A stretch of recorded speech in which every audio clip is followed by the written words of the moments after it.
Salut à tous, bienvenue dans ce nouvel épisode du podcast Duck Hebdo. Aujourd'hui, gros morceau.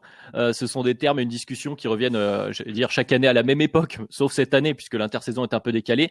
Mais en tout cas, dans cette période autour de la draft, des transferts, des signatures de joueurs, de construction, de reconstruction d'équipes. C'est donc le grand débat sur les petits et les gros marchés. Et pour s'attaquer à ce gros morceau, et puisque c'est un sujet qui englobe plusieurs autres, finalement, on a rassemblé donc l'équipe de notre petit marché à nous, chez Duck Hebdo. Et tout d'abord, celui qui est venu armé. Il nous a prévenu avant l'enregistrement. C'est un sujet qui l'inspire. On va vite voir ça. C'est Ben. Comment ça va, Ben? Ça va très très bien, Adrien. Puis honoré d'enregistrer avec Tom, surtout. Honoré. Évidemment, c'est un honneur. On a notre expert des arcanes financières de la NBA. Ça va pas être du luxe, à mon avis. Il y a évidemment une grosse dimension financière dans le sujet du jour. Donc, va avoir besoin de ses lumières. C'est Tom. Ça va, Tom? Ouais, ça va et toi? Eh ben, ça va très bien. Écoutez, ravi. Gros sujet, messieurs. Donc aujourd'hui, on a évoqué cette intersaison 2020 dans un double podcast la semaine dernière. On vous invite à aller l'écouter d'ailleurs. Et on s'est rendu compte qu'on voyait revenir une nouvelle fois sur la table beaucoup de débats, notamment les contrats signés par les joueurs en sortie de contrat rookie par exemple, les extensions de contrats, le pouvoir grandissant de certains joueurs qui demandent des transferts, les choix de tanking ou non pour certaines équipes, tout ça. Donc on va s'attaquer au marché au pluriel de la NBA. Je vous rappelle également que vous pouvez nous suivre sur les plateformes de podcast, sur Twitter, sur YouTube. Tout va bien. Et puis on est parti pour ce nouvel épisode du podcast de Hebdo, petit marché contre gros marché. La guerre des marchés en NBA, donc, c'est notre gros sujet du jour, messieurs. J'ai beaucoup parlé dans cette introduction, donc on va rentrer directement dans le vif du sujet. Je vous propose d'attaquer en définissant un peu ces termes ou redéfinissant ces termes, puisqu'on risque de beaucoup les utiliser, qu'on les entend aussi ici et là, et que finalement, la ligne entre un gros, un moyen, petit marché, elle n'est pas forcément claire, si elle existe et si elle est pertinente. Donc, je vais commencer avec toi, Ben, pour avoir une base. Il y a plusieurs facteurs quand même qui sont généralement utilisés pour définir ces tailles de marché. Par exemple, chez Forbes, les équipes sont classées par valeur, avec notamment leur contrat avec la salle, les revenus générés, etc. Ailleurs, on parle aussi du marché télévisuel sur le bassin de population des équipes. Évidemment, il peut y en avoir d'autres avec tout un tas de nuances. Donc peut-être pas seulement des gros et des petits marchés. Comment toi, Ben, tu vois cette notion à NBA?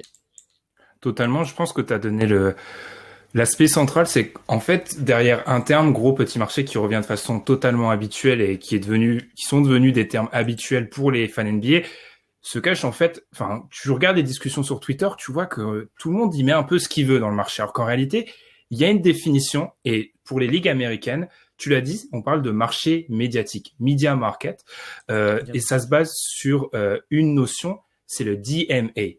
Designated Market Area. Tom dit toujours que j'ai un accent australien, je vous laisserai juger, parce que j'ai vraiment un accent australien. En fait, qui est fourni par l'entreprise Nielsen, qui est une entreprise qui donne les audiences aux États-Unis, tout simplement. Et tu l'as dit, Adrien, tu as donné la réponse, tout simplement. Le marché, selon cette définition qui est utilisée par la NBA, c'est le nombre de télévisions par foyer, nombre de foyer avec une télévision dans une aire urbaine. Bon, on n'est pas des géographes, donc voilà, l'aire urbaine, elle est définie comme on veut. Puis tout simplement, ça te donne un classement des plus grandes métropoles aux États-Unis. Et c'est là où, selon moi, l'idée de gros marché et de marché petit marché est totalement explosée. C'est qu'en fait, quand on regarde ça, on voit qu'il y a ce que j'appelle méga marchés, qui sont New York et Los Angeles. Et ensuite, il y a une ribambelle d'autres marchés. Et peut-être que c'est pour ça que je dis souvent, moi, avec un petit peu de provoque, il n'y a pas de gros et de petits marchés. Parce qu'en fait, il y a deux méga marchés. Et ensuite, ça se tient plus ou moins. On pourra rentrer là-dessus. J'utilise le mot méga. Il y a une raison. Je donnerai la parole à Tom ensuite. C'est parce qu'en fait, quand on regarde, alors c'est des définitions de l'ONU. L'ONU parle de méga cities. Voilà, des méga villes. Il y en a 2 aux États-Unis seulement. C'est New York et Los Angeles. Donc, on est sur un autre ordre de grandeur. C'est pour ça que quand on te dit petit marché, grand marché, si on te propose Dallas, Los Angeles et Memphis, tu peux pas mettre ces 3 équipes, tu peux pas réunir 2 équipes dans la même catégorie. C'est pas le même ordre de grandeur. C'est pour ça, déjà, de base, pour moi, on se base sur une mauvaise défi. On fait entrer dans le marché des choses qui sont plus grandes, on en parlera. Oui, donc il y a plusieurs catégories. On va peut-être pouvoir donner des sous-catégories également. Tom, est-ce que toi, tu veux ajouter quelque chose à ces notions-là?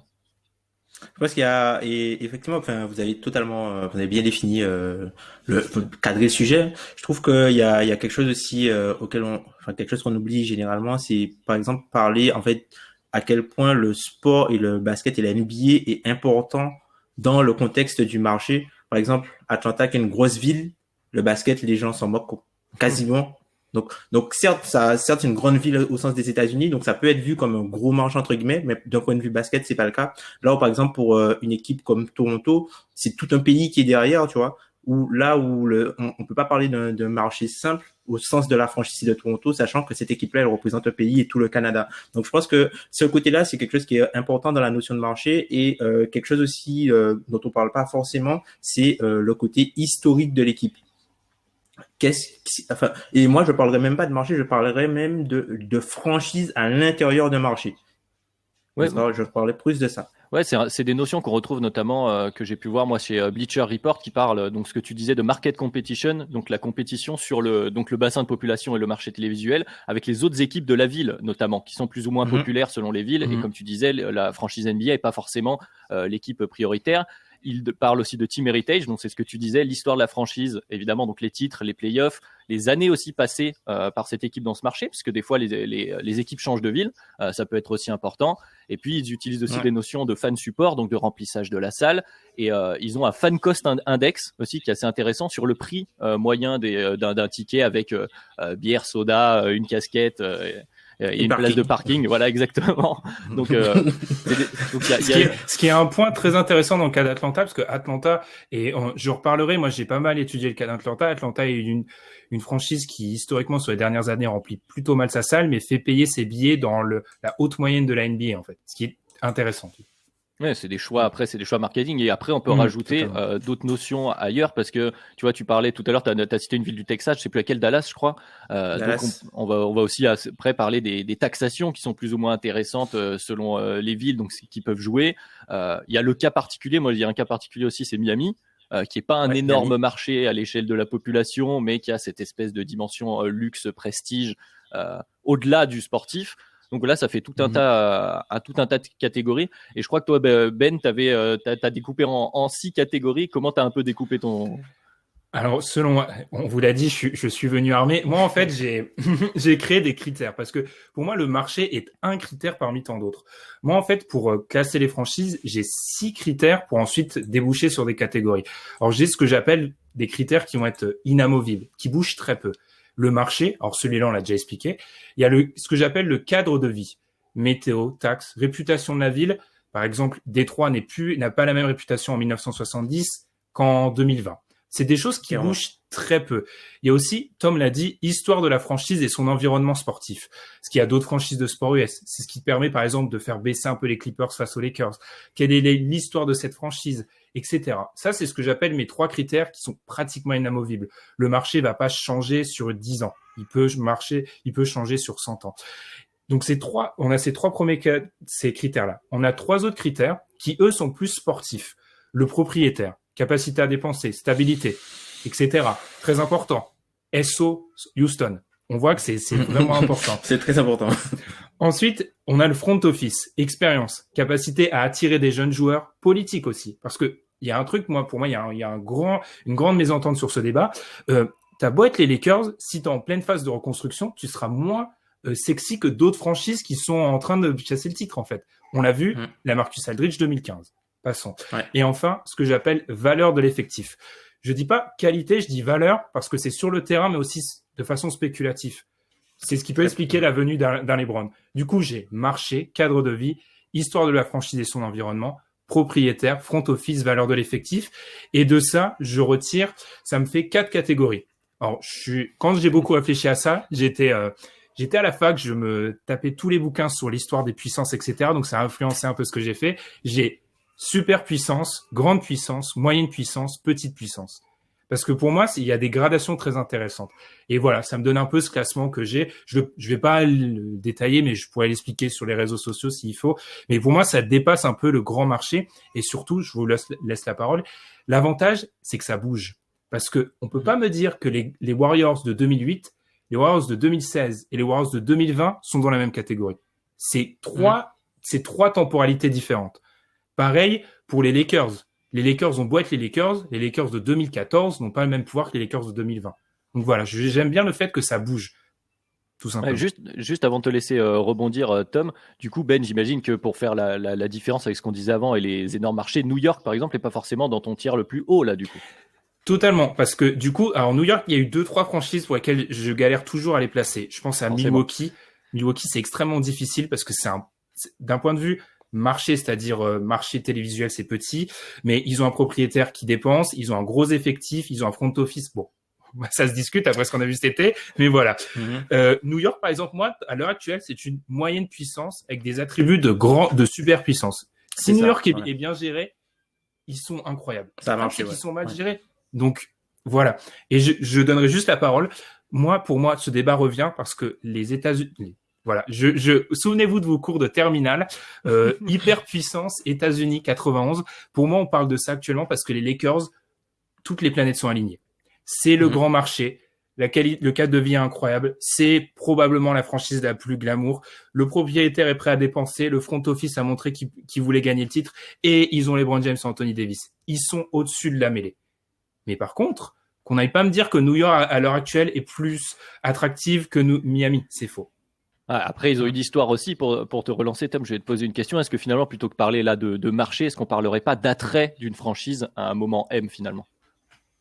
Clairement, on parle de ça. Enfin, il y a Gilbert Arenas qui, dans l'un de ses podcasts, le No Chill podcast, qui expliquait tout ce en fait, quand un joueur signe, par exemple, dans une franchise, c'est pas que le joueur qui signe, c'est l'homme qu'il est et la famille qu'il a aussi. Donc, il y a tout le dispositif qui va pouvoir influencer sa décision d'aller dans un marché, entre guillemets, ou un autre.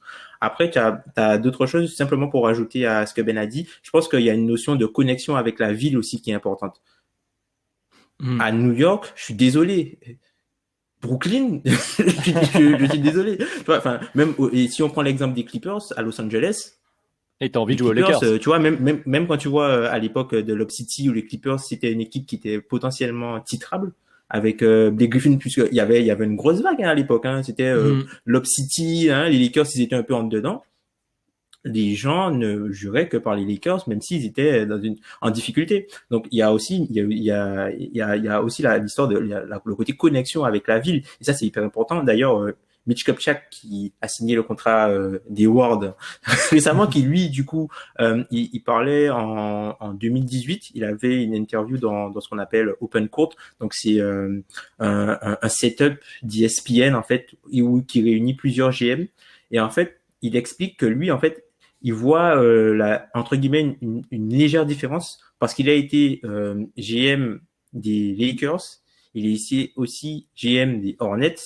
Et il explique qu'en fait, que ce qui lui trouve qui change le plus, c'est la connexion avec la ville, parce que tu as besoin de faire beaucoup plus de choses socialement pour que ça fonctionne et pour que ça fonctionne dans un petit marché, entre guillemets, tu vas me dire que Charlotte, c'est pas non plus, c'est la Caroline du Nord, c'est pas non plus une toute petite ville, mais à l'échelle de la NBA, il s'est rendu compte que c'est vraiment très différent par rapport aux Lakers où le simple côté branding rapporte pas mal de choses. Et là aussi, quelque chose qui est intéressant, c'est que tu peux voir que on parle de certains marchés, il y a des choses. Moi, je trouve que par exemple, aujourd'hui, les Knicks, c'est un marché pour les joueurs qui est trop gros.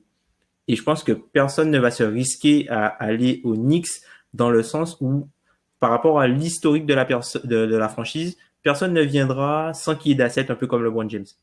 Ouais. Mais est-ce que Tom, quelqu'un vient déjà de base, et Adrien aussi, Adrien, tu n'es pas que présentateur, est-ce que quelqu'un vient dans c'est pour ça, moi, je suis d'accord, par exemple, Charlotte, dans ma catégorie, moi, c'est petite puissance à l'heure actuelle. Enfin, ils ont beaucoup de trucs contre eux. Mais moi, ce que selon moi, en fait, là où le désavantage il est total, c'est entre ce que je vais dire les super puissances, qui pour moi se résument juste à New York, Los Angeles, qui ont trop d'attrait en fait, et aux petits qui sont Charlotte, Memphis, OKC, New Orleans, etc. Bref, je vais pas vous faire la liste. Le truc, c'est qu'en fait, de base, pour tout le monde, à part pour ces 4 grands-là qui ont des exceptions, on l'a vu l'année dernière, attirer une superstar de base, c'est très difficile et tu le fais rarement en free agency s'il y a rien de base en fait.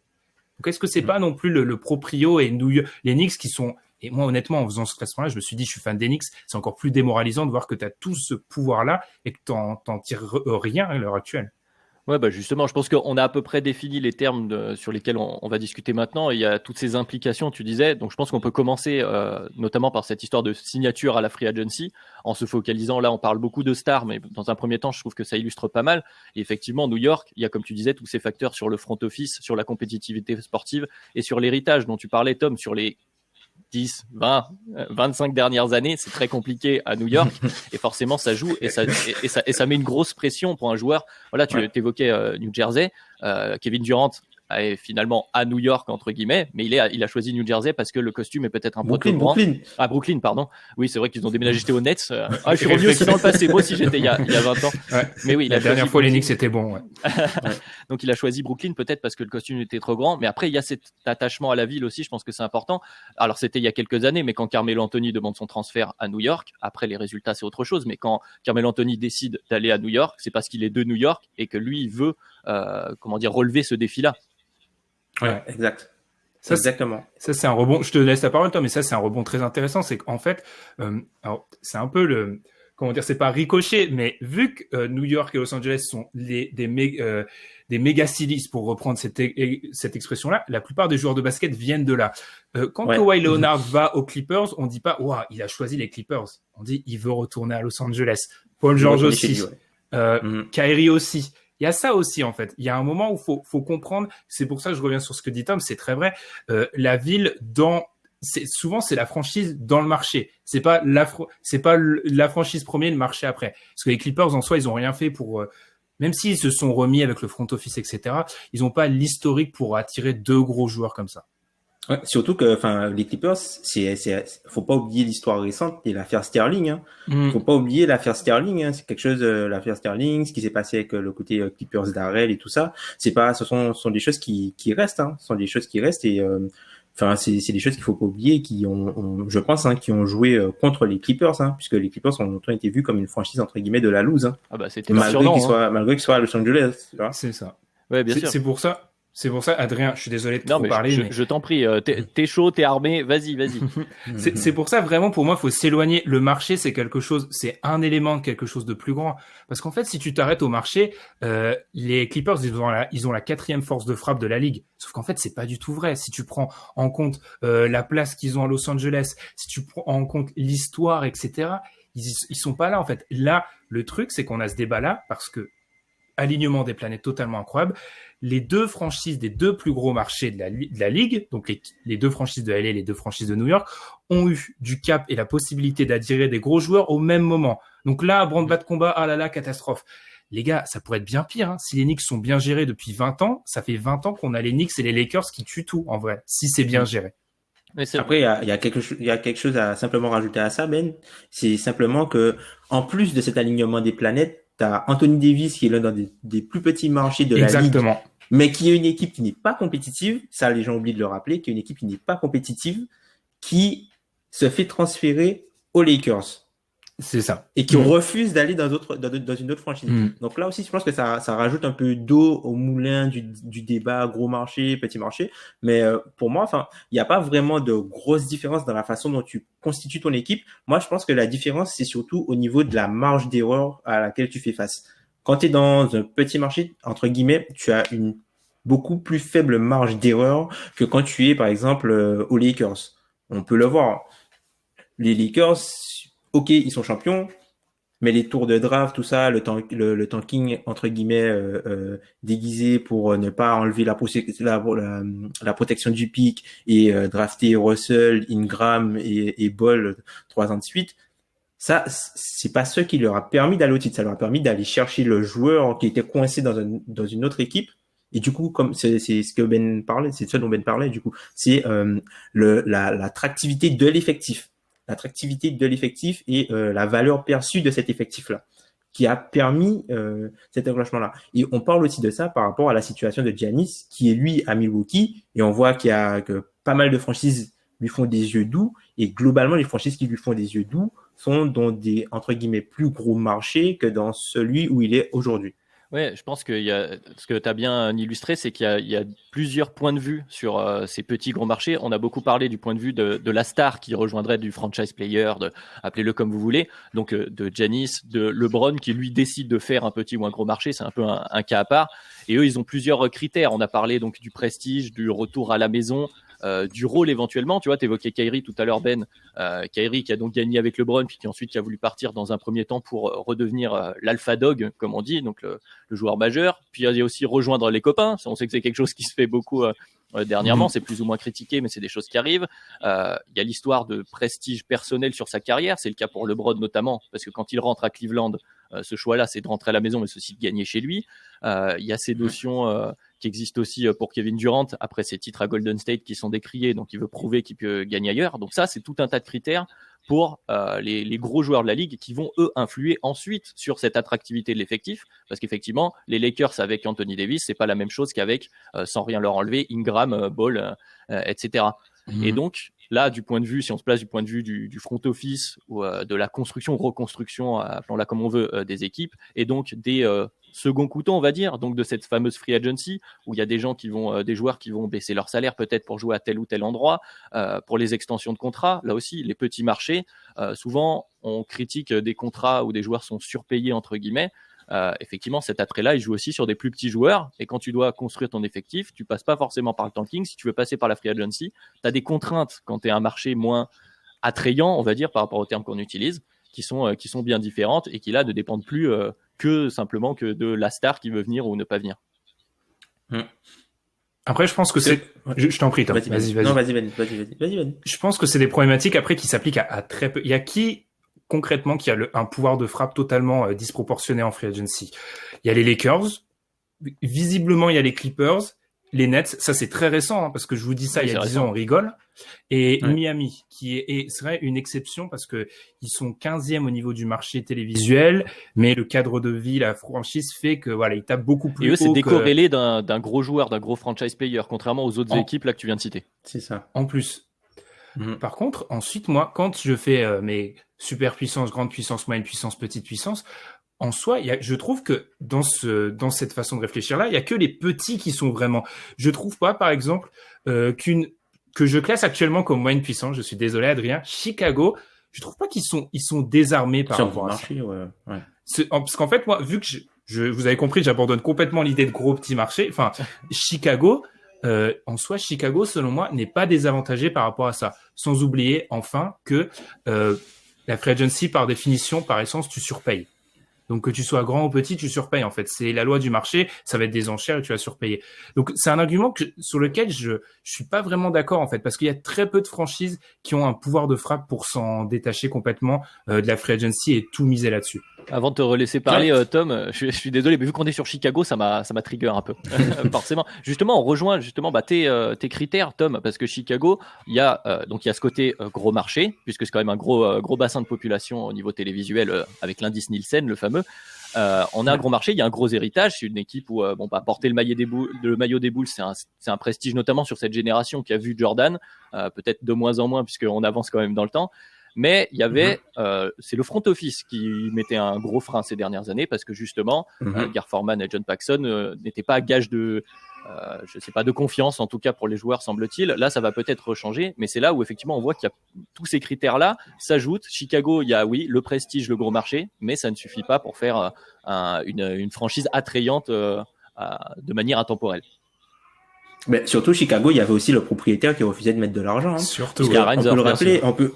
Voilà, c'est ça. On parle beaucoup du propriétaire comme étant un des avantages majeurs dans le sport professionnel et encore plus en NBA, notamment par sa volonté, sa possibilité de dépenser de l'argent et aussi le fait de pouvoir imposer à son front office une timeline cohérente par rapport à l'objectif final. On voit ce qui se passe avec Atlanta cette saison.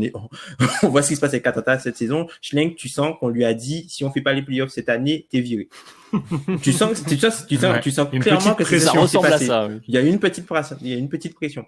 Et en fait, pour parler de Chicago, si on va sur ce qui a poussé Chicago à faire une reconstruction, c'est de ne pas vouloir donner le supermax à Jimmy Butler. Donc, il a été transféré et ça a déclenché la reconstruction que Gar Forman et John Paxson ont appelé the rebuild on the fly. C'est-à-dire que les mecs ne voulaient pas payer le super, et c'est ce qui s'est passé à Sacramento. On voulait pas payer le supermax à des Marcus Cousins.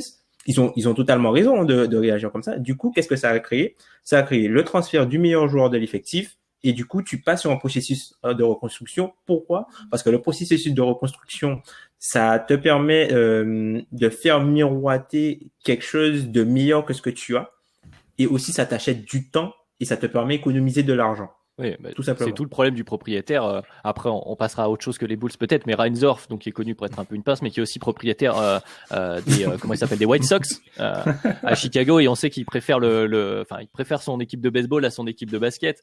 Et effectivement, il y a ce déclenchement que tu disais avec Jimmy Butler pour la reconstruction, mais là il y a le changement de front office aussi parce que lui il voit arriver, il y a eu une certaine gronde, on va dire, des fans, la salle qui est pourtant une des plus remplies habituellement de la NBA du côté de Chicago, qui a commencé un peu à baisser en termes de taux de remplissage, et là ça l'a poussé à réagir d'une manière autre, mais effectivement le propriétaire peut être un très gros facteur, et son entente aussi avec le front office et éventuellement les joueurs, avec notamment le cas Harden que tu évoquais tout à l'heure, qui finalement lui était en bon terme avec son GM, qui s'est retrouvé dans la conférence Est, et du coup on a une demande de transfert du côté de James Harden. Pour moi, il y a l'exemple le plus éclatant, c'est parmi ce que j'appelle mes petites puissances, vraiment mes petits poussés, si on était en Coupe de France, New Orleans. Il y a le cas de New Orleans New Orleans, c'est très intéressant quand on fait une comparaison NBA-NFL. En NFL, les Saints, ça fait 10 ans qu'ils sont parmi le gratin et qui, quand je vous dis exploser le salary cap, l'année prochaine, ils ont 100 millions de trop. C'est-à-dire qu'ils vont devoir couper la moitié de leur effectif. Oui, Tom, c'est une réalité. Ils ont 100 millions de trop. S'ils savent pas quoi en faire. C'est les Warriors, quoi.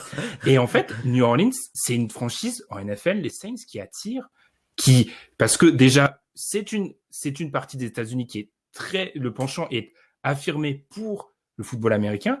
Et aussi, du coup, les Pelicans ne pèsent pas. C'est pour ça que l'argument du petit marché en soi, c'est pour ça que moi, je veux m'en écarter, parce qu'en fait, les Saints, en football américain, New Orleans joue dans un petit marché, mais c'est une grande puissance. Par contre, tu peux faire difficilement plus petit que les Pélicans en NBA.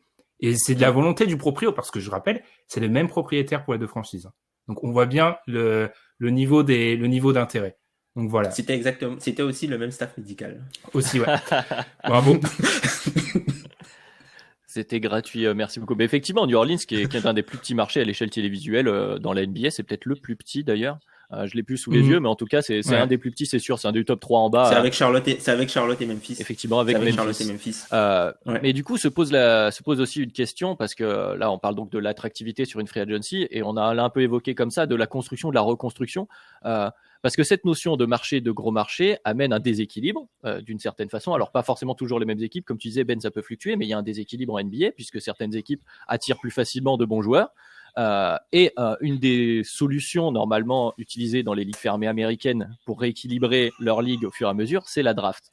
Et on retrouve cette question des contrats en sortie. Alors, il y a la première sortie, la sortie des contrats rookies, où il y a beaucoup de joueurs qui signent des contrats très élevés, puisque les équipes veulent les garder, ils ont les droits dessus, elles ont l'avantage dessus. Il peut y avoir une première logique, et ensuite on va avoir soit une critique pour des joueurs trop payés, soit ensuite au prochain contrat, où tu le disais, Tom, donc je vais te laisser un peu développer, où c'est le premier moment où le joueur peut lui enfin décider de son sort si on veut, et là c'est plus compliqué pour certaines équipes que pour d'autres de garder leurs joueurs. Après, tout part de la volonté de ton objectif final en tant qu'équipe. Il faut s'enlever de la tête que toutes les franchises jouent le titre et que toutes les franchises veulent jouer le titre. La NBA, c'est pas que du sportif, c'est un business. Il faut s'enlever de la tête que tous les propriétaires veulent gagner le titre. Tu as des propriétaires qui veulent gagner le titre et qui sont prêts à faire les sacrifices pour gagner le titre, et tu as des propriétaires qui veulent avoir du succès et gagner de l'argent. Tout simplement. Et ça, c'est pas la même logique que tu dois avoir, sachant que quand tu prends, par exemple, aujourd'hui, pour gagner le titre, il y a quelque chose qui est récurrent. Il faut que tu aies un joueur qui ait déjà été MVP au moment où tu gagnes le titre, et il te faut un top 5 joueur de la ligue, hormis les Pistons. Quand tu reprends toutes les équipes titrées, à part les Pistons de 2004, toutes les équipes ont soit un joueur qui a été déjà MVP, soit ils ont un top 5 NBA. aujourd'hui, si tu veux un top 5 NBA, t'as trois moyens. T'as la draft, t'as par trade, t'as la free agency. Le problème, c'est que pour faire des transferts pour ce type de joueurs-là, il faut des assets. Donc, il faut pouvoir en générer. Le deuxième problème, c'est que tu récupères rarement, enfin, t'as très rarement un top 5 NBA sur le marché. Comme Ben l'a dit, t'as très rarement un top 5 NBA sur le marché. Donc, qu'est-ce qui reste? C'est la draft. Et du coup, c'est pour ça qu'on assiste, je pense, à, tu vois, une ruée, le tanking, et tout ces, process. on assiste à une ruée, voilà, une ruée vraiment pour maximiser tes chances à la loterie, pour récupérer le talent sur lequel tu auras le plus, la main le plus longtemps possible. Parce que comme tu l'expliquais, quand tu as aujourd'hui un rookie qui arrive dans ta franchise, donc tu as le rookie scale, qui est le contrat que tu signes quand tu es un premier tour de draft. Donc du coup, tu as 4 ans entre guillemets au rookie scale avec des options d'équipe, mais généralement les options sont activées. Et après, tu as le moment où tu arrives à la 4e année de ton contrat. Soit tu peux prendre tu peux refuser une prolongation et prendre ta qualifying offer pour être libre. Ça, c'est quelque chose qui arrive très rarement. On l'a vu. Le dernier cas qu'on a vu, c'est Greg Monroe, qui avait refusé la qualifying offer à Détroit, puisque on lui avait ramené Josh Smith, il y avait André Drummond. Oh, quelle du époque. coup, il a décidé de partir. Voilà. On embrasse Ilias. Il a décidé de partir à Milwaukee en tant qu'agent libre. Ou sinon, tu vas te retrouver à signer une prolongation de contrat de 4 ou 5 ans, ça dépend des options. Ou sinon, on peut te permettre du coup tu vas te permettre peut-être de rentrer sur le marché un petit peu plus tôt et d'avoir une option et d'avoir ta liberté entre guillemets un peu plus tôt. Et c'est là en fait, c'est au moment du second contrat, c'est la première fois que le joueur peut décider de lui-même et que le joueur est libre, vu que le contrat, il est dans son prime. Et c'est pour ça que quand des grosses stars d'effectifs partent, ça fait énormément de mal, puisque les joueurs qui partent, ils sont dans leur prime, mais c'est la toute première fois qu'ils ont le choix de faire ce qu'ils veulent en fait.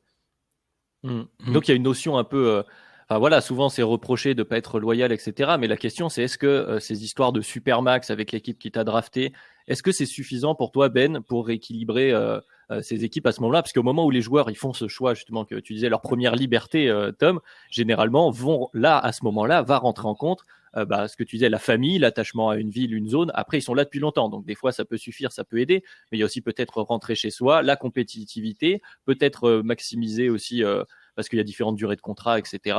Il y a plein de notions. Est-ce que les solutions sont suffisantes pour essayer de rééquilibrer au mieux, en tout cas, la ligue?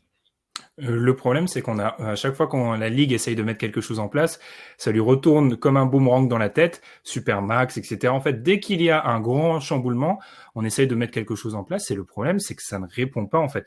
Parce que selon moi, je reprends, oui, je vais vous harceler avec ma typologie. Souvent, le problème vient souvent quand le mec part de ce que j'appelle vraiment la petite puissance, le tout bas, vers le haut. C'est là où se pose le problème. Quand il part de Charlotte, quand le mec part d'OKC, quand le mec part de New Orleans, là, se pose le problème. Parce qu'en fait, on est sur des franchises où oui, il faut je pense qu'il faut garder une certaine compétitivité par rapport au marché, même si ça se discute. Par contre, moi, c'est là où je suis moyennement d'accord par rapport à ça, c'est que on a un exemple d'une franchise. Ça fait bien 20 et quelques années qu'ils font tout le temps les playoffs, et ils ont perdu leur superstar il y a peu de temps, c'est Indiana. Et Indiana prouve qu'en fait, tu peux toujours continuer à rester compétitif. Alors, pas gagner de titre, rester compétitif, faire les playoffs en perdant ta superstar. Donc, mon problème, c'est que qu'est-ce que tu peux mettre en place comme mécanisme pour les forcer? Tu fais des contrats plus longs? Non. Enfin, les joueurs vont demander leur trade de toute façon. Si tu mets des contrats plus longs, ils vont demander leur trade. Donc, selon moi, en fait, il n'y a pas de solution. Il faut juste en fait, il faut arrêter de se voiler la face et croire que la NBA est par essence égalitaire. Non, parce qu'en fait, quand tu as une franchise à Charlotte et une à Los Angeles, non, ça sera pas égalitaire. Après, je reviendrai juste sur Tom. Tu parlais de l'exception de Détroit des milieu des années 2000.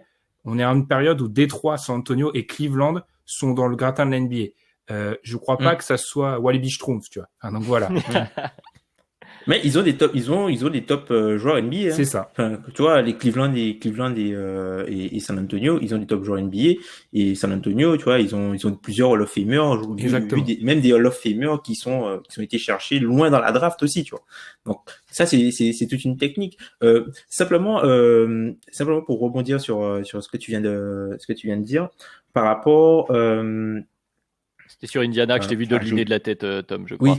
Oui, par rapport à Indiana, c'est que le propriétaire, et c'est l'une des raisons pour laquelle Larry Bird a été viré de son poste de GM, ou du moins politiquement a été remercié et a décidé de laisser la place à Pritchard, c'est qu'en fait, lui, il a dit clairement, il a un cap sur ce qu'il a le droit de dépenser dans cette équipe-là.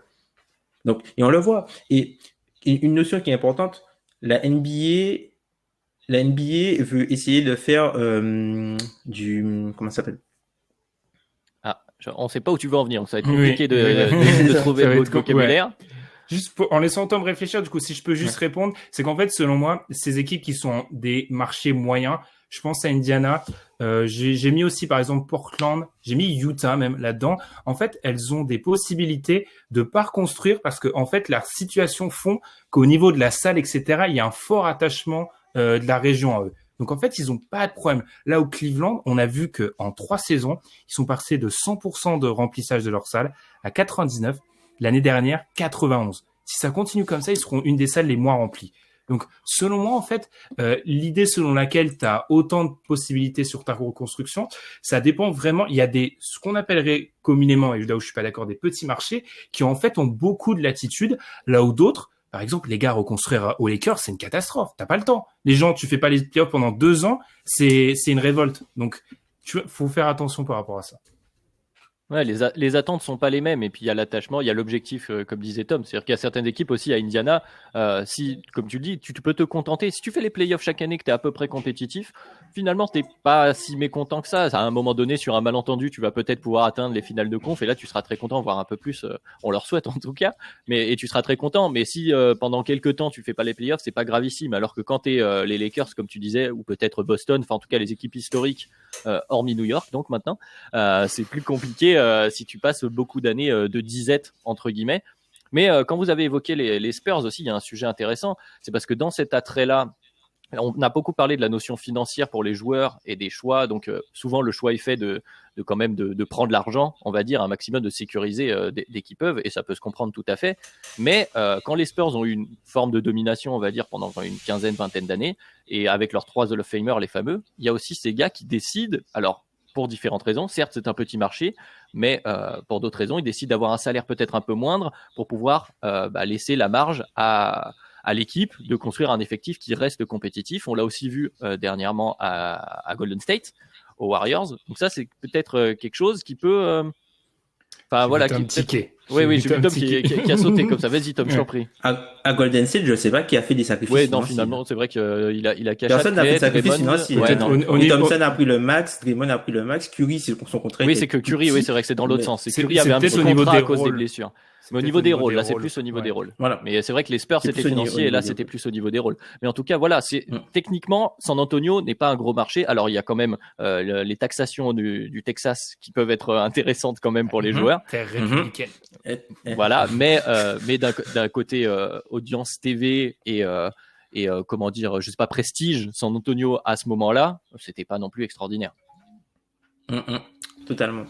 Mais c'est ça, après, c'est la difficulté sur ces équipes-là, puisque la NBA se veut être quand même un système plutôt équitable, entre guillemets, mais il faut pas oublier que l'équité, c'est une inégalité, en fait. Et c'est pas pour rien que le propriétaire des Lakers, il débourse 3 milliards, et le propriétaire de Charlotte, il débourse... Voilà, certes, ce sont des franchises, mais les franchises n'ont pas le même prix. Et quand tu achètes la franchise dans son marché, dans sa globalité, tu achètes aussi les avantages qui vont avec. Donc, du coup, moi, je trouve que c'est vraiment quelque chose de logique. Il faut pas qu'on fasse semblant de... Tu vois, le truc, c'est que on veut se dire, en tant que fan NBA, que toutes les équipes ont les mêmes chances de pouvoir gagner. C'est faux. La vérité, c'est que c'est faux. Et il faut qu'on accepte de vivre avec ça, en fait. Puisque la vérité, c'est que c'est faux. Il faut pouvoir admettre que tu as plus de chances de gagner dans un certain environnement que dans un autre, puisque encore une fois, pour être un champion, il faut faire énormément de choses bien. Et plus tu as de la marge pour faire ces choses-là, plus tu as de la marge d'erreur pour faire ces choses-là, ben plus tu as la chance d'arriver à ton but final. Et il faut aussi arrêter d'oublier que, comme Ben aime souvent le rappeler, tous les acteurs ne sont pas logiques. Ouais.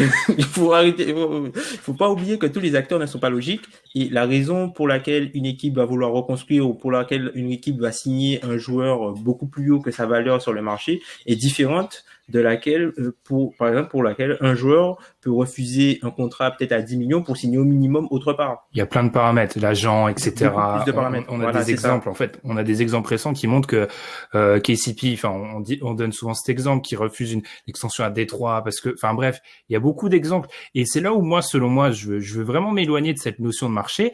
C'est qu'en fait, je trouve que le marché est juste une composante de tout, en fait, qui amène le choix du joueur. Il y a beaucoup de composantes. Et donc, oui, sur ce point-là, il y a des inégalités qui vont toujours exister. Los Angeles restera Los Angeles. Par contre, que Charlotte n'aille pas sortir cette excuse-là, quand ça fait 10 ans que tu as des choix de draft pas forcément inspirés, quand tu surpayes Gordon Hayward, etc., là, c'est pas le marché. Il y a aussi des notions de front office.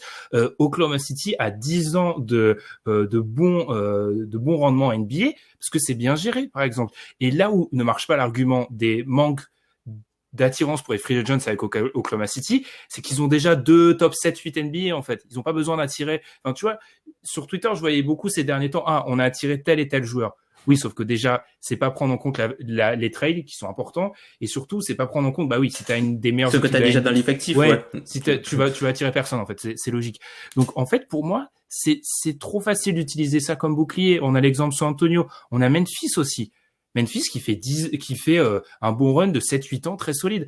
Et c'est là où il faut voir qu'aussi la NBA a un intérêt financier. On a toujours les Knicks à Noël, les gars. Alors que on n'a jamais eu Memphis à Noël. On n'a jamais eu Memphis à Noël. Alors que Memphis est sur les 15 l'équipe était bonne les 15 dernières années. Alors par contre, à Noël, on a toujours les Lakers, même quand ils font rien.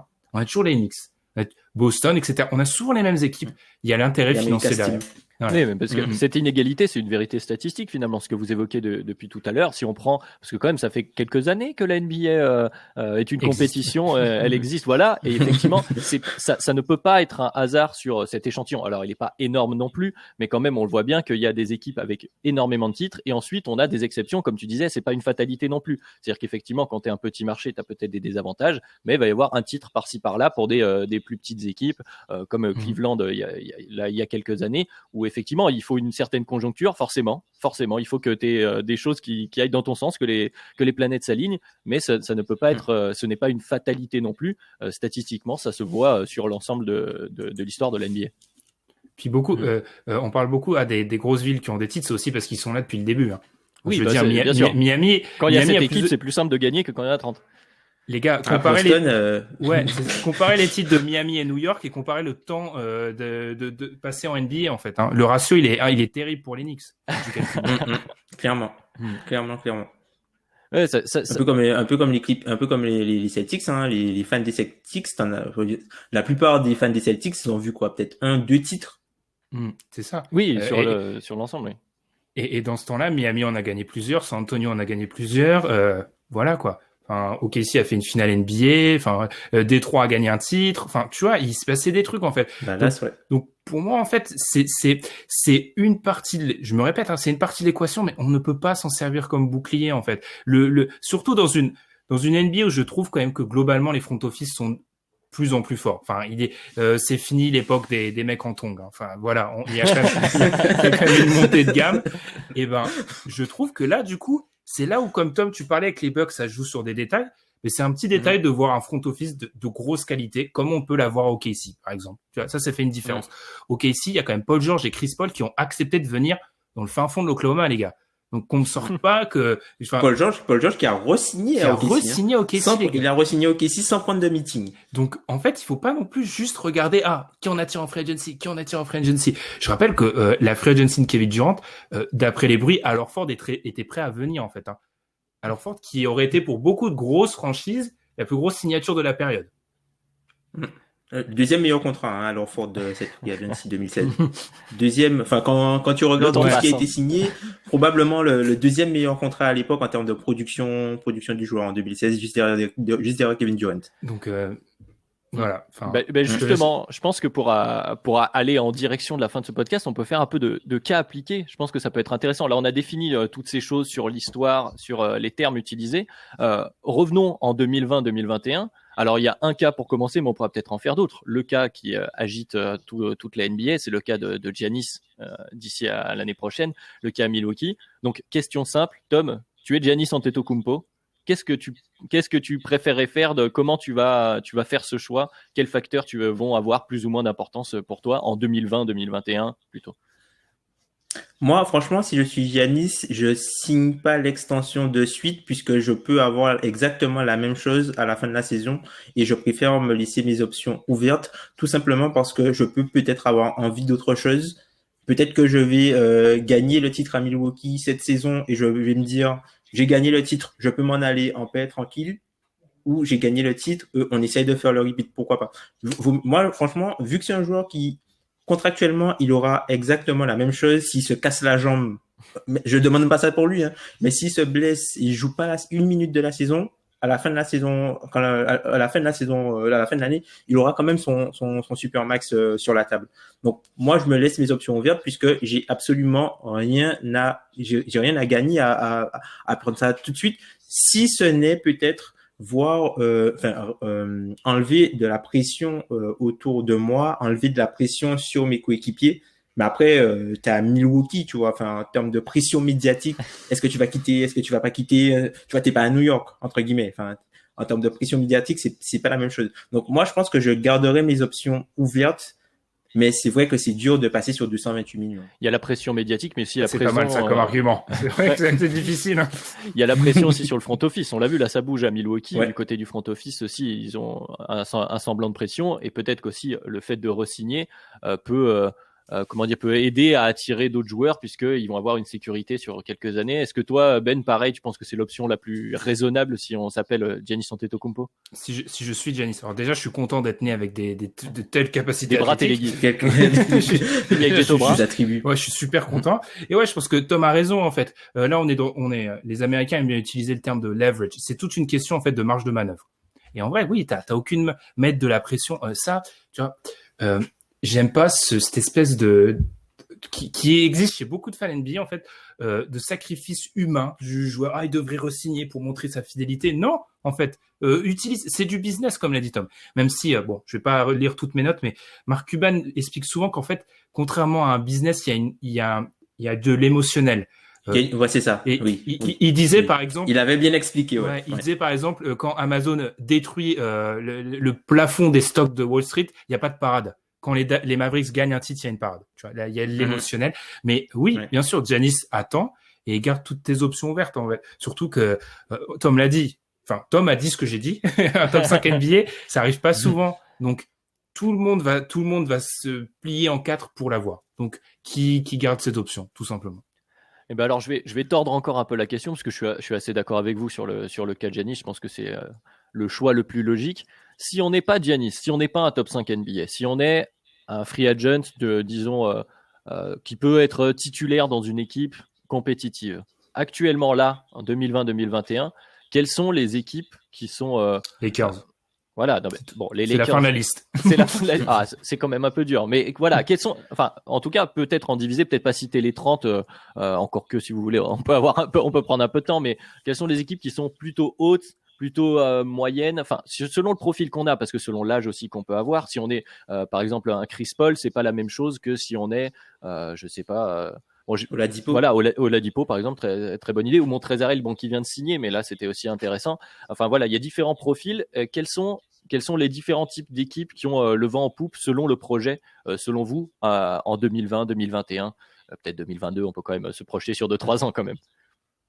Moi, je pense Dallas. Hein. Je pense Dallas a quand même le vent en poupe puisqu'ils ont un top 5 NBA déjà, enfin quasi, qui pourrait être un top 5 NBA à la fin de l'année, hein, Luka Doncic, qui est encore sous contrat rookie. Tu aurais dû dire sa place dans le DH20, Tom. C'est le contrat. Il est quoi? Il est 8e dans le DH20. Ouais, moi, je l'ai 6. Il est juste, je crois, il est juste juste derrière Harden et juste derrière Butler. Il est juste derrière Harden et juste devant Butler. Et ouais. Enfin, il est même, ça dépend, enfin, bref. Ça dépend de façon on calcule la moyenne, voilà. N'hésitez pas à écouter le DH20. Voilà. C'est fini.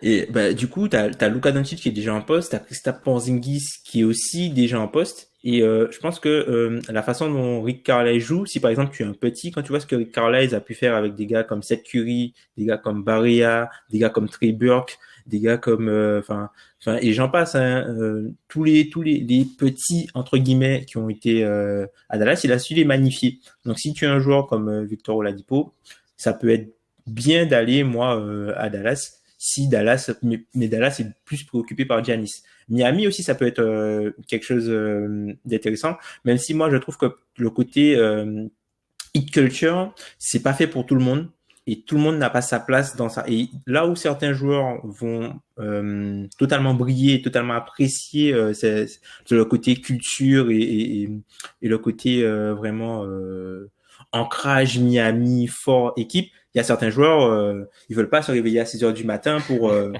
y a certains joueurs. Surtout quand t'habites à Miami. C'est pas fait pour eux, voilà. Voilà, c'est ça. Il y a certains joueurs, c'est pas fait pour eux, ce style-là, tu vois.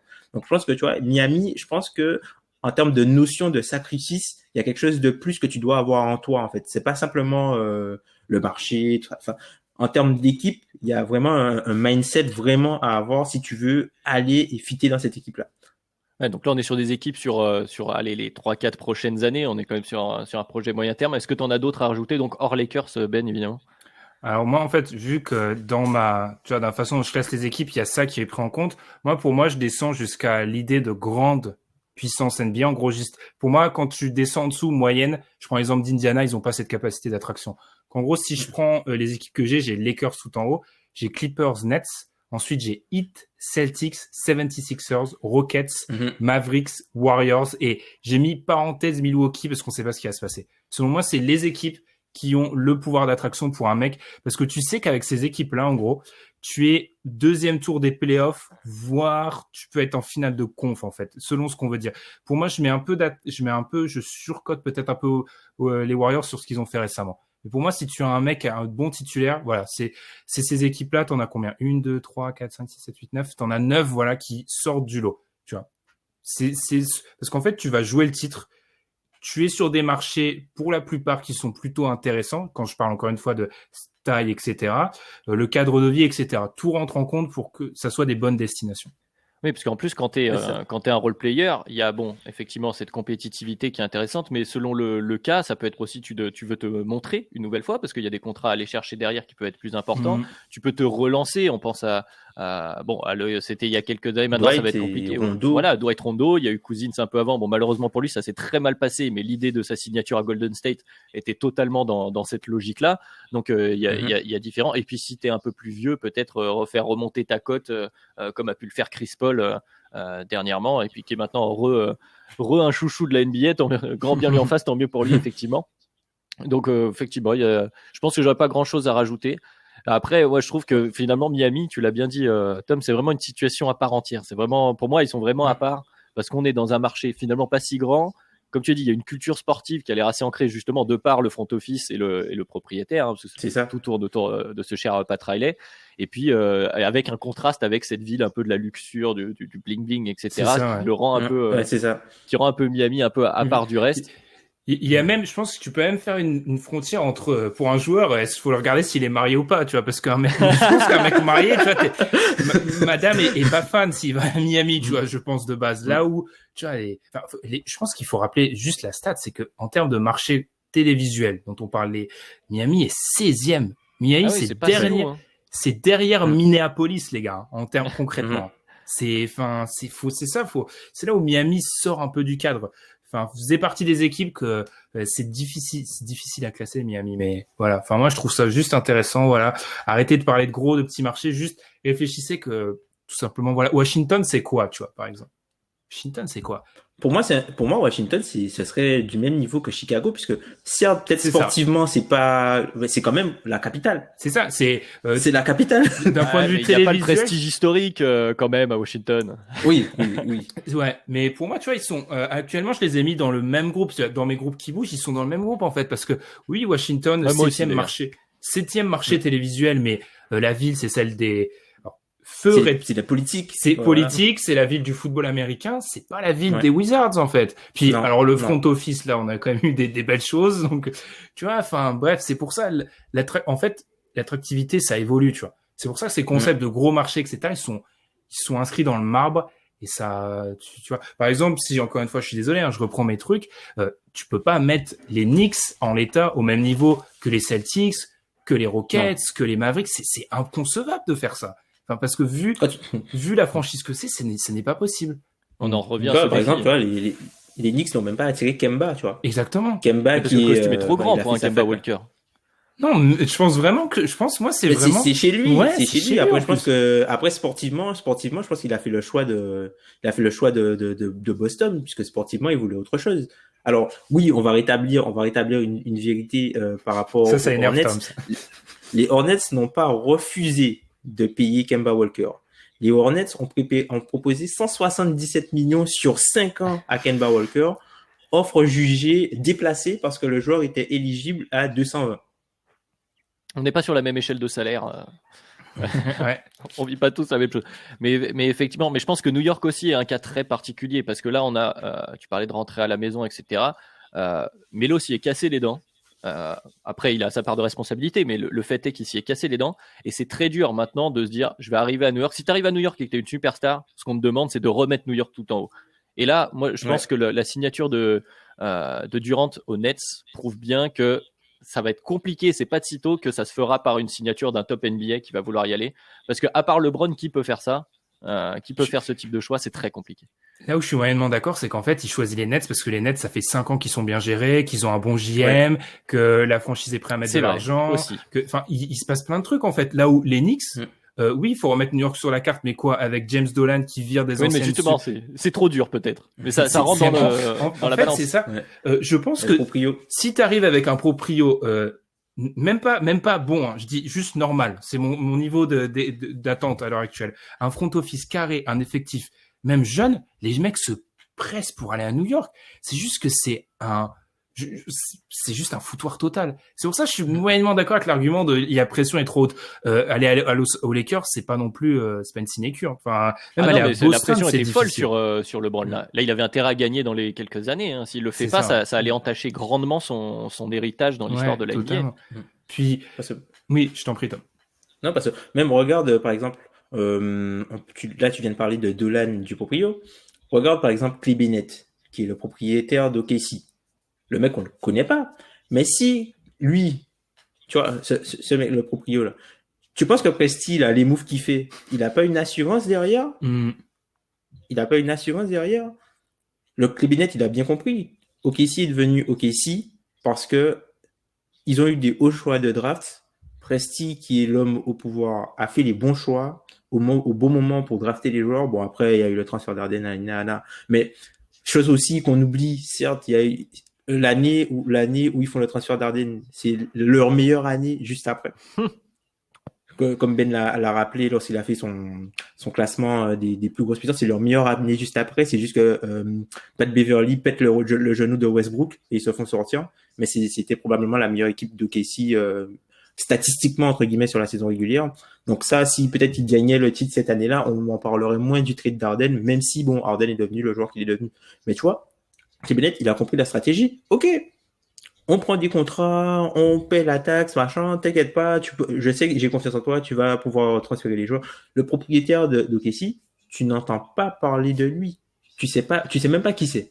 Bennett, tu sais même pas qui c'est. Mais justement, est-ce que cette notion de sécurité, elle est intéressante parce que tu me fais penser à ça. Est-ce que un des problèmes de New York, c'est pas de la sursécurité, c'est qu'ils font tellement d'argent qu'ils ont balancé, ça fait des années qu'ils balancent des contrats en besoin, voilà, ils ne méritent pas.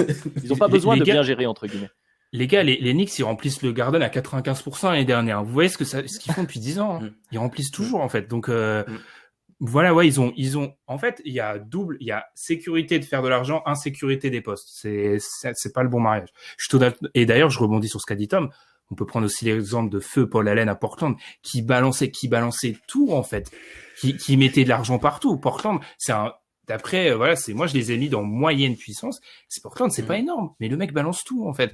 Donc, est-ce qu'il faut pas mieux, et la question philosophique, faut pas mieux être à Portland si le mec balance tout qu'à Nets s'il te met des limites. Ou Houston, ou Houston, tu vois. Ou Houston Chicago. avec Fertitta qui refuse, ou Chicago par exemple. tu vois. Exactement. Exactement. Surtout que dans l'économie, et moi c'est un truc que j'aime bien mettre en avant, dans l'économie de 2020, c'est pour ça l'idée de marché par rapport aux médias était mise en place par rapport à la télévision à une époque où tu faisais ton argent hors terrain avec la télévision. Le problème, les gars, c'est que C'est plus ça. c'est plus ça. LeBron, il signe son contrat à 1 milliard en 2016, il est à Cleveland. On va me dire, oui, c'est LeBron James. OK. Kevin Durant signe son contrat à 300 millions sur 10 ans, il est à OKC. Oui, c'est Kevin Durant. Giannis est 4e en termes de revenus hors basket, il est à Milwaukee, les gars. Et on va me dire, ouais, c'est Giannis. OK. Zion est 6e, il joue à New Orleans, c'est un rookie. Je dis, Ouais, mais c'est Zion. c'est Zion. Russell Westbrook était 5e de ce classement, il était à OKC. Je veux dire, les mecs font de l'argent où qu'ils soient. Donc, mais limite, tu vois, est-ce que et limite ça permet aussi de recentraliser le débat en termes de personnes, en termes d'affaires, parce que tu vois, Kevin Durant, on sait qu'il a pas mal d'affaires avec Rich Clement, qui sont à New York aussi.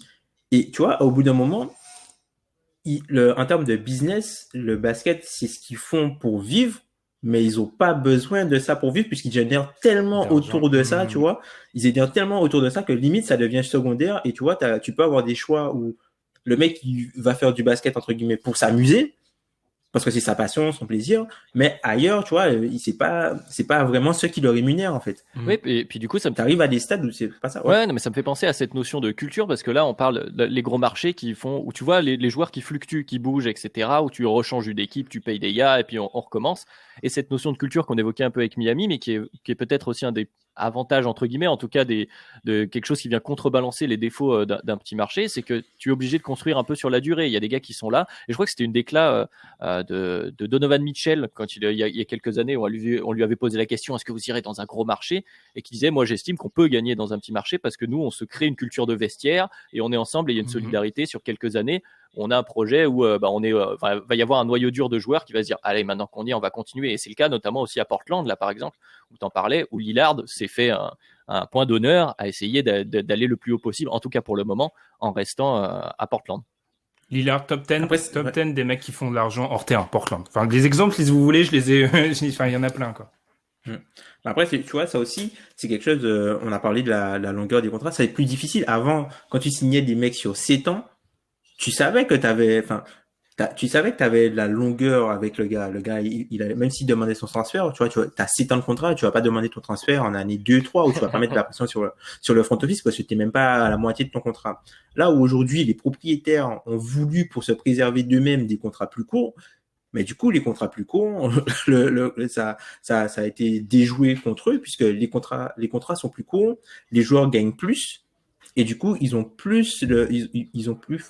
plus facilement quitter la franchise. Et t'as une pression sur et t'as une pression plus rapide sur ton organisation pour pouvoir faire des moves, puisque là, on va voir les prochains tests là, avec Karl Anthony Towns et Devin Booker. Qu'est-ce qui va se passer? Puisque les gars là, ils ont signé sur 5 ans. Mais si par exemple t'as quelqu'un qui a signé pour ce qui s'est passé par exemple avec Gordon Hayward à Utah quand il est parti à Boston. Gordon Hayward à Utah lui a demandé